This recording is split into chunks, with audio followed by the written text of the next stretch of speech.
There's one incident that's become a thing of legend in the birding community, SWALLOWGATE, and it goes a little something like this. A 16-year-old birdwatcher reported North Carolina's first ever sighting of a violet-green swallow, along with a photo. The sighting was unanimously accepted by the North Carolina Bird Records Committee. I found their constitution online. It's 6,171 words. The United States Constitution is only 4,543 words. Flash forward a couple years later, and the person who claimed to find the violet green swallow was doing a big year in North Carolina, and we're getting like reports from all these people of like just weird stuff going on, like the person claiming to be in places and they're not end up being places. There are some of us scratching our heads, not pointing any fingers, with word being that you're in Florida after Christmas through the end of the year. Like the logistics just not working out, and him finding all these weird birds like on the very last day to break the record. It's like, well, I suppose that's possible, but it seems very unlikely. The current NC record holder is curious as to how you pulled these 5 out of the hat. And so in my head, I'm thinking, if he would do that, maybe there's something weird about this violet green swallow. So 2 years later, I start digging around. And digging around they did.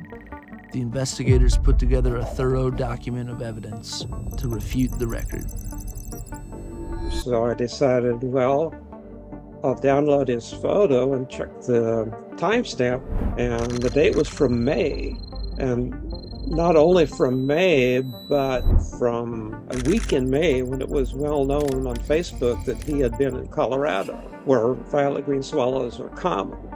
I had friends that worked at natural history museums, and what we discovered was that these swallows have this really unique molt. They molt once a year in late summer. If this person had photographed the violet green swallow in October, as they claim, well, it should have had fresh feathers. It should have been finished molting and being very fresh plumage. The violet green swallow record was rescinded, and the birder was blacklisted from the community.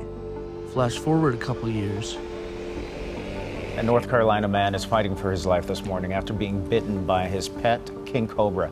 While the guy's in a coma fighting for his life, some of the local birdwatchers took to the chat group, and they have a long memory. You play with fire, you get burned by fire. Harsh. I called him out on his fake big year. This is pure karma. Turns out I was right all along. Is he still a birdwatcher? He's not part of the birding community at all.